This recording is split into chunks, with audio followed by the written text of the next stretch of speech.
Welcome to the 2023-2024 NBA Deep Dive Series, where today we have the Dallas Mavericks. And it's a little bit of a shock because the Dallas Mavericks are always a top, we'll say 10 team when it comes to winning the championship. They're a top 5 team for at least Luka Doncic when it comes to MVP voting at the beginning of the season. Every single year, Las Vegas and the bettors say, Dallas, they're going to be champions this year. And look, this is a team that has organizational failures from the top for a long time. They only won one championship with a Dirk Nowitzki, Hall of Famer, because they struggled to build a championship team around him other than bringing in a whole bunch of aging veterans that are in their final runs of a Jason Kidd, Jason Terry, Tyson Chandler. They never had a good infrastructurally sound team. You look at a team like the Spurs, who are in the exact same state as them, and they continue to draft talent. They continue to have the best development team. Meanwhile, the Dallas Mavericks get lucky on foreign superstars. That's my rant on the Mavericks, but they are coming in at 21st with the 38-44 record last year, and that's a little bit worse than it should have been because they did shamelessly tank at the end of last season.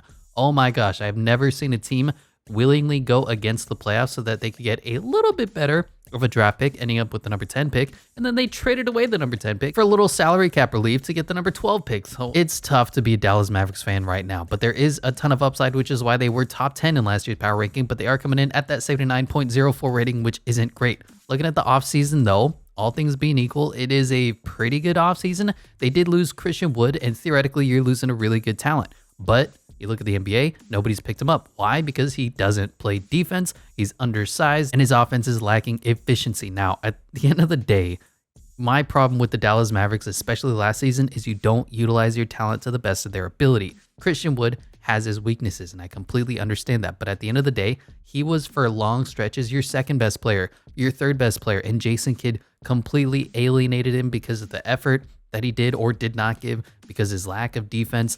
And you just got to figure it out with these NBA guys. I know they have huge egos. I know they're superstars, but Christian Wood can score in bunches. He is an offensive first player, and you're playing with a whole bunch of offensive first players. So give him the ball. Get him more than 20 minutes a night. Stop playing Dwight freaking Powell and give Christian Wood some minutes, because there was a lot of games where he was your actual best player on the court when he would drop an efficient 25 against the other team's weaker bigs. And it's just one of those problems that Jason Kidd has when it comes to being an NBA coach, is that he doesn't do what's successful consistently. He'll go away from his game plan and just give Luka Doncic the ball 99% of the time and say, let him cook instead of let the team cook. And we saw from the Denver Nuggets winning a championship, from the Celtics making repeated finals, from the Golden State Warriors, that you win NBA championships by using team basketball. Fundamentals, ball movement, and getting the best out of every single one of your guys. Draymond Green is not a Hall of Fame player, but on the Warriors, he is. And that's just the difference between winning organizations and losing organizations,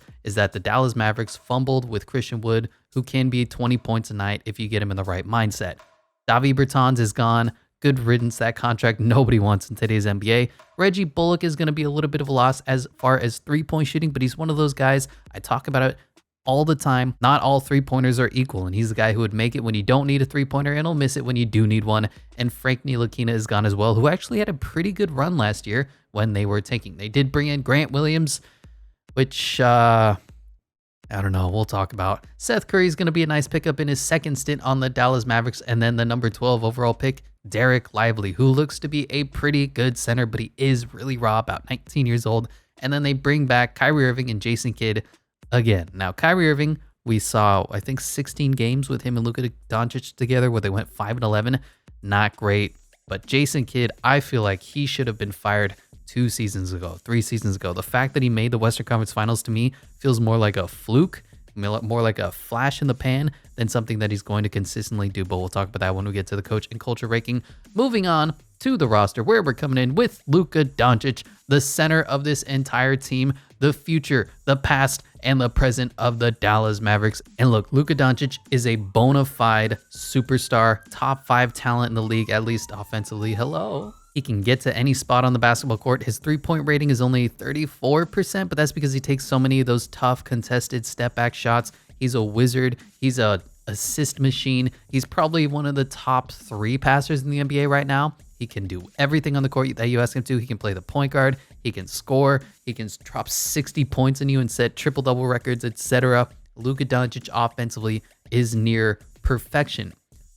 His problem is when it comes to defensively. And look, he's a 93 overall. I'm not bashing him whatsoever, but he is always coming into the season fat. And he gets fatter as the season goes on, which is ridiculous because you have to play and train so hard and make sure that your body's good night in and night out, 48 minutes a night. And he's more going on the James Harden development track where he's going to be super good. Then when he hits year, 30, he's just going to completely bottom out because he did not take care of himself the way a LeBron James did, the way a Damian Lillard does, the way a Kevin Durant does. He literally costs the team about 10 points a game by not getting back on defense. Oftentimes he'll be busy yelling at the refs, and that's a problem. And I know it's charming. The media calls him Hookah Luka because he shows up with a beer. But look, man, when your team is fighting for a playoff spot and you're too busy yelling at the refs or being a freaking traffic cone on defense, it is going to cost your team wins. I saw one of the games that the Mavericks played against the Portland Trailblazers live. I rarely don't go to games because but I actually went and saw how bad of a defender he is. Man, he is a traffic cone. He will usually let his man drive around him. And it's just such a problem for this team, especially because they don't have a primary rim protector like a Clint Capella, like a JaVale McGee should have been behind him. Now, they do have one in Derek Lively. We'll see how that translates. But at the end of the day, Luka Doncic has no lateral quickness whatsoever, and 90% of that is effort. And look, I get it. He is the offensive scoring load. They don't play heliocentric basketball. They play Luka-centric basketball. That means give the ball to Luka, put one screen and roll for him, and hope that he makes some magic happen. And I understand that it works because he's such a masterful offensive player, but you destroy your player's stamina. Look no further than James Harden, and the offensive ratings are going to be great, and the efficiency is going to be great, but the defense is going to be horrible. And it's proven time and time again that playing this type of basketball, this brand where only one player, your best player, the superstar, has the ball 99% of the time, doesn't win games. It gasses them out. They don't play defense. They don't play team basketball. So that is my complaints for Luka Doncic, and it's more pivoted and targeted at Jason Kidd than Luka. Luka is great. He just needs to give a damn about basketball as far as his body is concerned. Get into the weight room, stop drinking so much, stop eating so much, because man, imagine Luka Doncic at his physical peak, at his potential. If he put a LeBron James-esque mentality towards his body, man, I just imagine Luka Doncic, but even better than who he is right now. So that's why Luka, for me, is coming in a little low at 93 overall. I've always thought that everybody overrates Luka because every single season, he's a top 5, top 2 NBA MVP candidate at the preseason, and he always comes up short, and he always shows up fat and out of shape. And you know what I always say? Fool me once, shame on you, but fool me twice, shame on me. And I'm not buying into the Luka Doncic stock anymore. But Luka, still a great player, captain of the team, coming in at a 93 overall. Next up is Mr. Kyrie Irving. Kyrie's interesting, and I'm going to try to keep my opinions and discussions about Kyrie as far as the player on the court. Pound for pound, he might be the most special, most gifted player in the NBA. 27 points, 5 rebounds, 5 assists, 38% from three-point line, clutch shooter, knockdown free throw shooter, aggressive, probably the most crazy, beautiful dribble and handle you've ever seen in the history of basketball. He is special.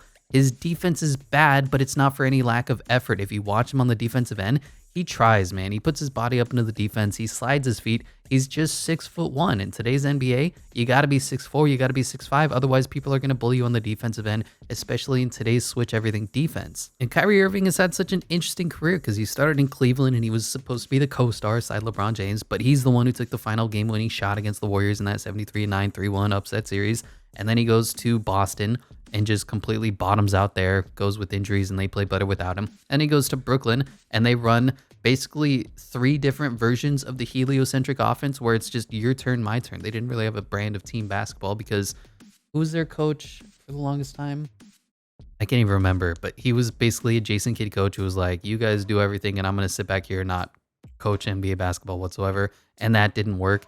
And then he comes over to Dallas, and he kind of is taking some of the touches away from Luka Doncic, giving him less offensive responsibility, making him have a lower usage rate, but they play the same brand of basketball of give me the ball, I'm going to create something, maybe set me one screen, and I'm going to make the read or probably most likely score the basketball. So Kyrie Irving, more of a shooting guard than a point guard. Luka Doncic, more of a point guard than a shooting guard, a little bit backward, but his turnovers have come down a little bit. In Dallas, he was actually playing some of his best brand of basketball. Only 1.9 turnovers per game last season in the 20 games that he played. 27 points, 6 assists, and 5 rebounds, 39% for the three-point line. He was playing some of his best basketball for the Mavericks, but they were losing, and that's part of the issue with this team is that they have the talent They just need to put it all together, make sure that their guys are playing the right roles. And this Dallas Mavericks team has had issues from their role players for a long time. But that is the Kyrie Irving situation. We'll see how he clicks. I know Skip Bayless loves saying, oh, they play the exact same role. How are they going to fit together? And Kyrie Irving has been a problem fit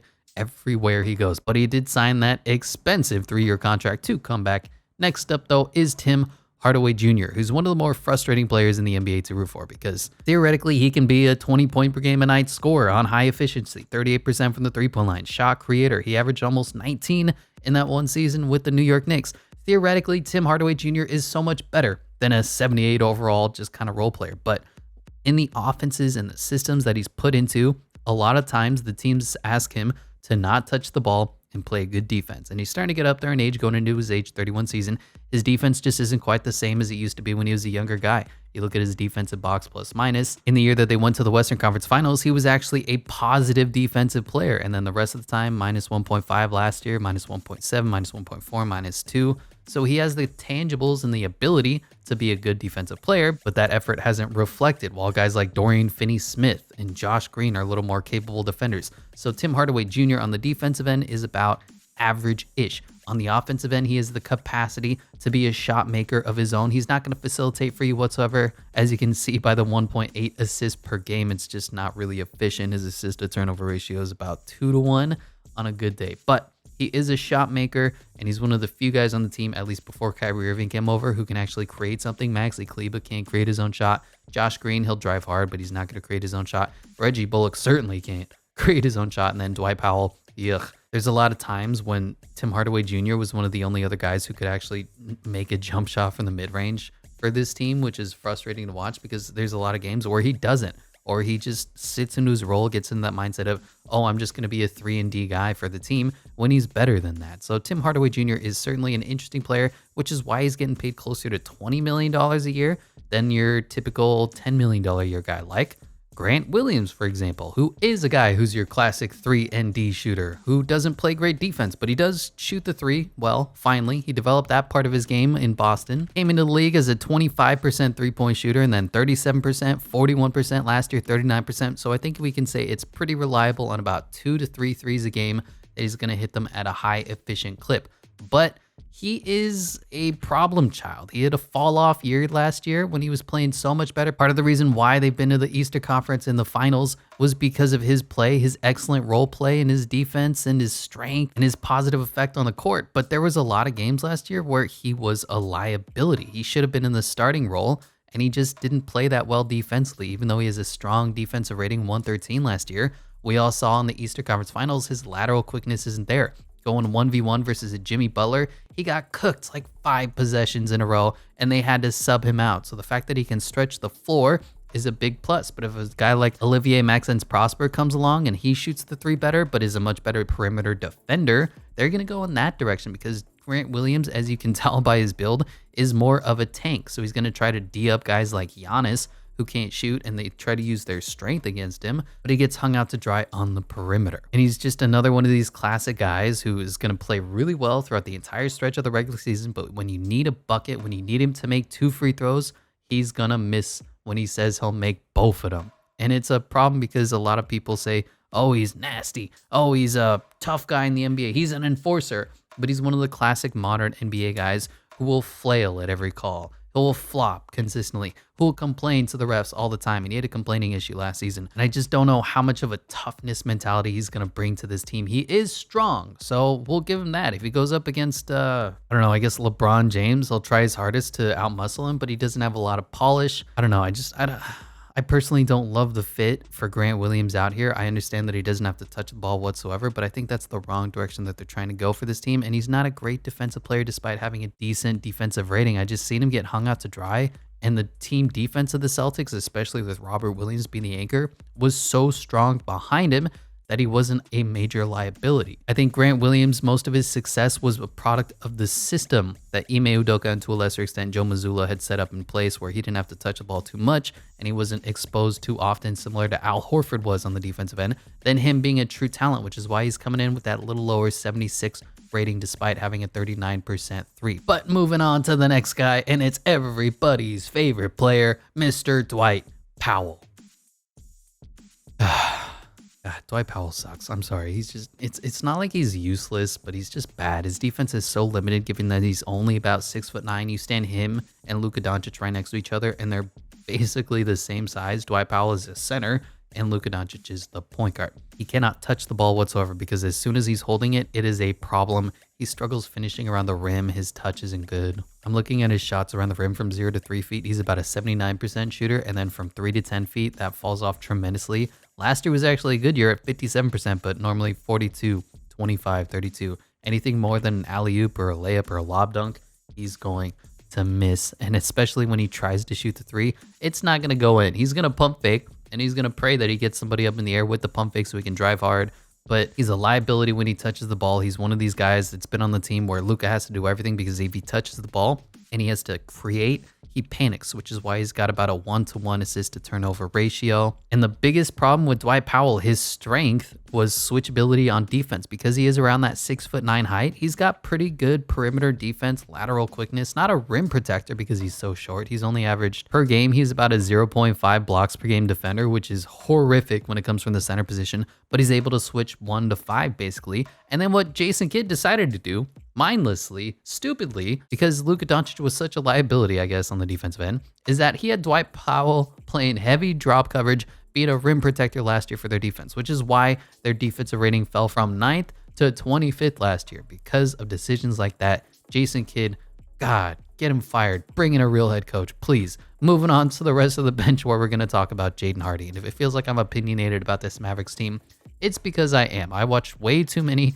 Mavericks games and I saw so much talent go to waste, and it's frustrating to be a fan of this team. But Jaden Hardy had a really good year last year. Now, he did fall out of the top 5 in the draft with some really awful G League play, but he's got this skill. He's more athletic than you think. He's a little taller than you think. I thought he was going to come into the NBA at that 6'3" shooting guards, kind of Kyrie Irving size. He's more 6'5", possibly 6'6". He can slash well. He's not a great defender, and he makes a ton of rookie mistakes. Like, the angles that he takes right now are really bad on the defensive end, immediately putting him out of position. He navigates screens poorly. His lateral foot speed is already not great, so if he puts himself behind the 8 ball from the beginning of the possession trying to defend his guy one-on-one, it's going to be exposed. And of course, this Mavericks team, until Derek Lively comes along, doesn't have solid rim protection. He did get minutes last year because the Mavericks have 0 shot creation off the bench. And look, we can see both why he fell out of the first round and why he has top 5 talent when he plays. He's got good enough size, is silky smooth with the ball as a slasher finisher, can create his own shot for himself, even for others a little bit. The handle isn't great, and he's a turnover machine, but he's also got that fearless shooter's mentality, something like Cam Thomas in Brooklyn, which is both good and bad, a blessing and a curse for a team that has Luka-centric offense. But if this three-pointer that he's got stays around 40%, he's more than NBA ready to run the offense for the backup unit. If it hovers closer to that 25% that he was from 3 in the G League, though, he's going to be a liability, and those mental mistakes that he continuously makes, that's how he's going to go back to being a bench warmer number 13, playing for the G League team for the Mavericks instead of running their second unit, because he's got to shoot the 3 and he's got to cut down on the turnovers. And the best way that I can describe Jaden Hardy is, I don't know if this will come across well, but Jaden Hardy has a good feel for the game, but not a good basketball IQ. So when he has to do things that require analyzing, reading the defense and his defender, rotation, stuff like that, it's not great. But the natural back and forth sizing up defenders, finishing, knowing when to shoot, when to drive by, crafty stuff, he knows how to do that at a high level. He just falls asleep defensively. Such a minus defender just purely from effort and an inconsistent 3 with bad shot selection. I don't know how high his ceiling is, but he's certainly a bright spot for this team, especially falling to the second round and being one of the few shot creators for this team. Moving on to Seth Curry, who did not have a great year last year because of basically everything that was going on in Brooklyn, and he's still been a bona fide 40% shooter from 3 for his entire career. He's a defensive liability because he's about 6'1", 180 pounds, and have I told you the definition of insanity? Because he seems to get cut by every team, and then that team immediately regrets losing his 40% shooting. And I know he's a defensive problem. That's why his VORP is 0. His entire career, he's basically been a minus defender. His defensive box plus minus for his career is negative 0.5. Last year, minus 0.9. Year before that, minus 0.8. Year before that, minus 0.9. I can never forget when Kevin Huerter was completely bullying him out of the post, because he just wasn't big enough to play defense, and then you have to sub him out for a guy like Josh Green. But every single team has cut him. He's been on Memphis, he's been on Cleveland, he's been on Phoenix, Sacramento, Dallas the first time, Portland, Dallas the second time, Philadelphia, Brooklyn, and now back on Dallas for a third go around. And it's because he can shoot, and 40% from the three-point line is invaluable. He's a sniper, sharpshooter, shot creator, mid-range bucket, bona fide basket maker when your team needs it, but he's a problem on the defensive end.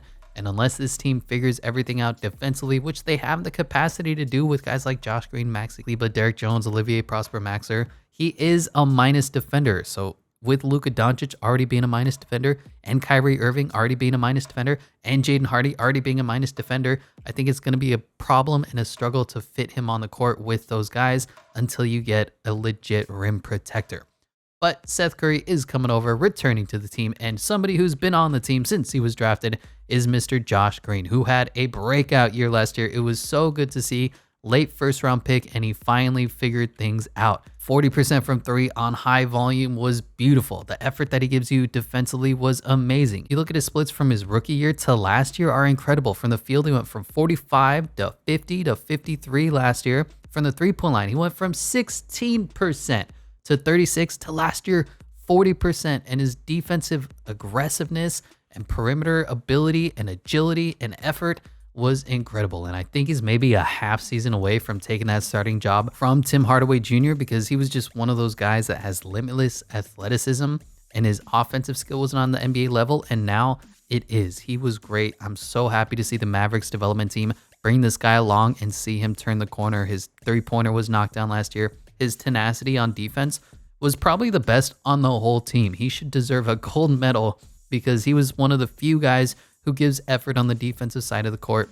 And last year, he just played with such confidence. He was great in decision-making, when to catch and shoot, when to drive hard to the paint, when to pass out. And he's such a strong finisher with his verticality and his athleticism that I just can't help but seeing more upside this season coming from Josh Green. And if he comes along well, plays that defense, Maxi Kleber stays healthy, and then Derek Lively hits, this team could look menacing defensively. But it's all what if. And Maxi Kleber hasn't been healthy in a long time. I'm just looking at the games played. So he came to the league at 26 years old, which is already woof.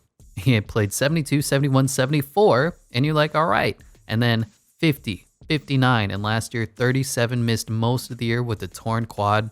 And it was brutal because they really needed his size and his defense. He's just the perfect prototypical stretch four. Can rotate down and play a little bit of that stretch five. He is a tick undersized, but so is Dwight Powell. He can play the four. He can even play the three. He plays tough on big wings.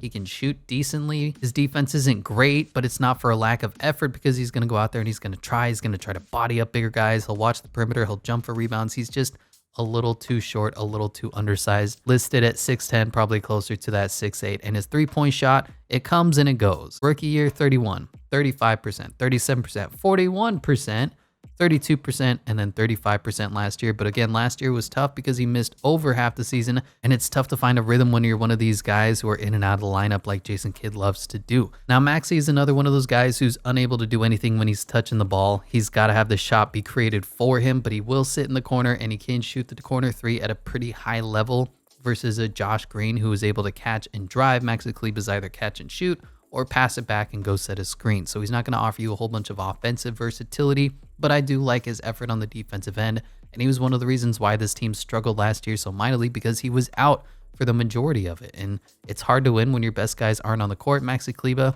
is probably their best starting power forward. I wouldn't be surprised if he earned some minutes over Grant Williams. Moving on to Richaun Holmes, who is an interesting pickup for them. I think he's basically the stopgap for this team while Derek Lively has to develop. He's like 19 years old, so it's going to take him a couple seasons.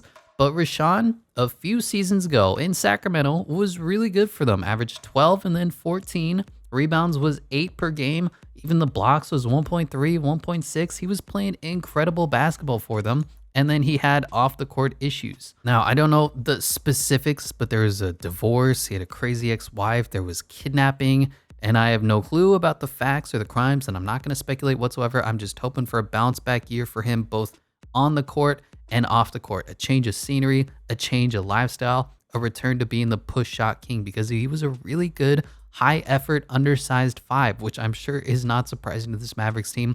He's fallen right in line with Dwight Powell and Maxi Kleber being right around 6'9", 6'10". But the push shot king was impressive. I mean, you look at his VORP when he was having those great seasons in Sacramento. He was 1.2 value over replacement player, 0.9, had a positive box score plus minus both sides of the court. He was a net positive defender and offensive player for this team. He still had a little athleticism back then. I'm not sure he has that anymore going into his age 30 season, but Richaun Holmes is a really good player when everything is clicking for him mentally. So I'm going to hope for that, at least for this upcoming season. And then I'll also hope that Derek Lively will come along and fill out that official big-bodied center that they've been looking for so long. But moving on to the next 5 of this team, and they're starting with Dante Exum.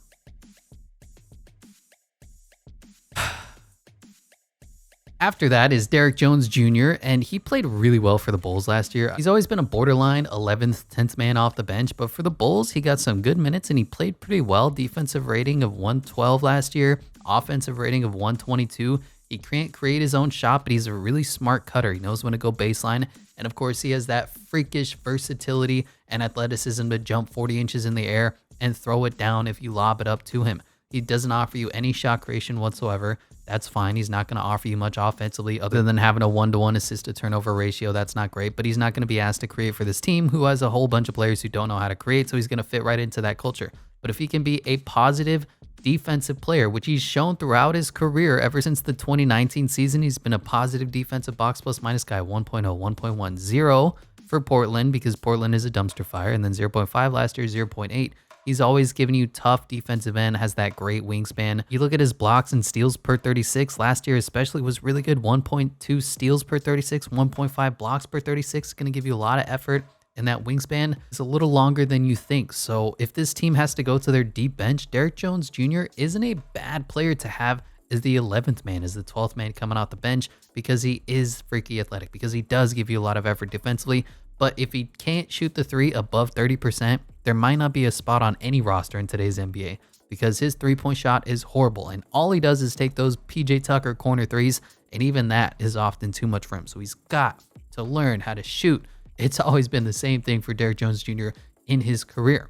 Moving on to Olivier Maxence Prosper out of Marquette. Too many damn syllables. He's already been nicknamed Omax, but he's effectively the Dorian Finney-Smith replacement that the Mavericks need. Now, we're not in the Kings deep dive just yet, but I never enjoy seeing a team give up a young prospect for salary cap purposes. From what I understand, they traded him away to get Richaun Holmes' $11 million contract off the books, and I get that, but it kind of feels like you're digging yourself out of your own grave that you put yourself into.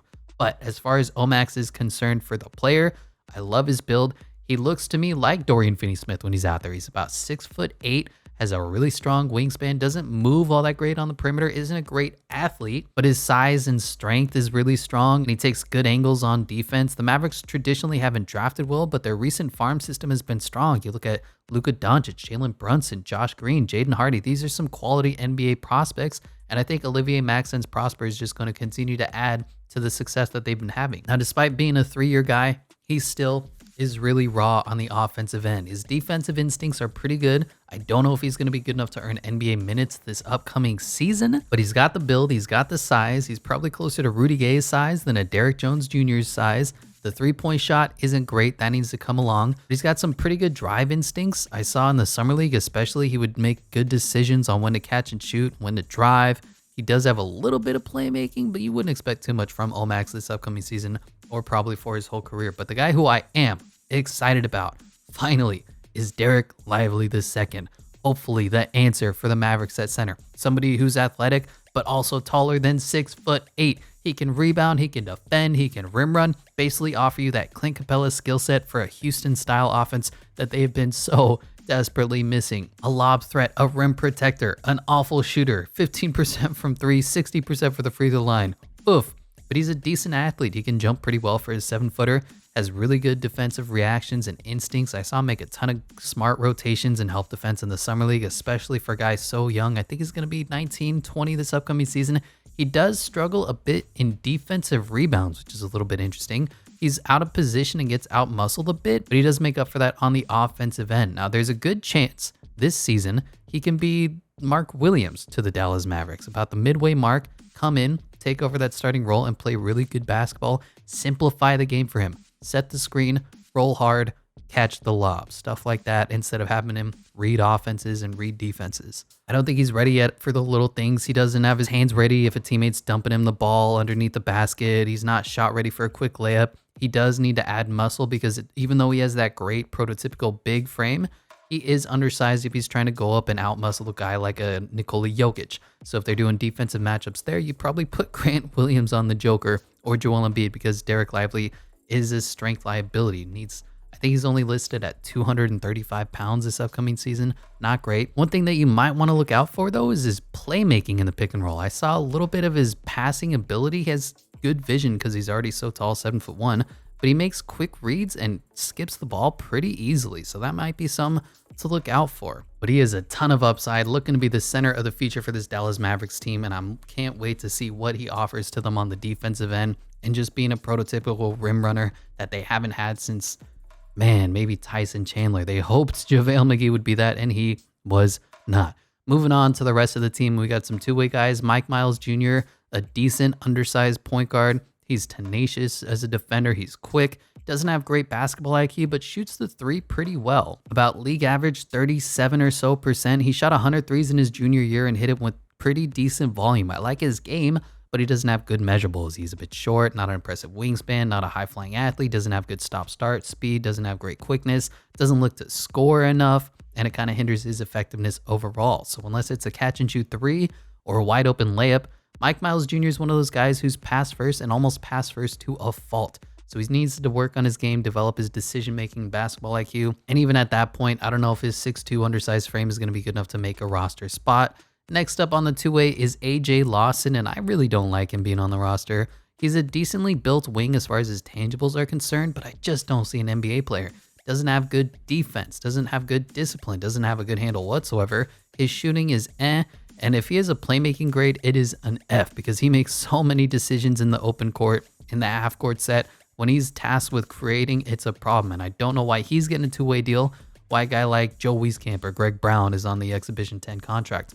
As for Greg Brown, the former Blazer, might be the best athlete in the NBA, but the mental side of the game has not developed at all. I think he's going into his fourth season now as an NBA player, and even though he has a 40-inch vertical, he needs to learn how to shoot and play defense and handle the ball, dribble the rock. He's got to develop his game, continue to work. We'll see if the Mavericks do anything with him, but I'd rather have him on my team than an AJ Lawson just as a personal preference. Joe Wieskamp, a mid 30% three-point shooter. I never understood why he was considered a shot maker and got drafted in the second round a couple of drafts ago, while my guy Sam Hauser fell to undrafted when we've seen that he's a bona fide 40% three-point shooter out of Virginia. But hey, I got proven right years down the road because Joe Wieskamp is no longer a Spur and no longer a Raptor. Now he's on the Mavericks, and he can miss a ton of threes for them. I don't expect Joe Wieskamp to be in the league too much longer. And Jordan Walker, just a really short point guard. He's like 5'10", 5'11", not exceptional at anything, not a great athlete. I don't think he's going to be around much longer either. And that is going to do it for the team. Coming into the coach and culture ranking, and this is probably a surprise that they're a tier 4 team, and it more has to do with the general manager than the head coach, because Jason Kidd is a bad head coach. There's no way around it. He underutilizes his depth. He runs his stars into the ground with heliocentric offenses. He implements bad defenses after implementing a good defense the year before, which is bizarre to me. He makes horrible timeouts. He says horrible things about his players after press conferences.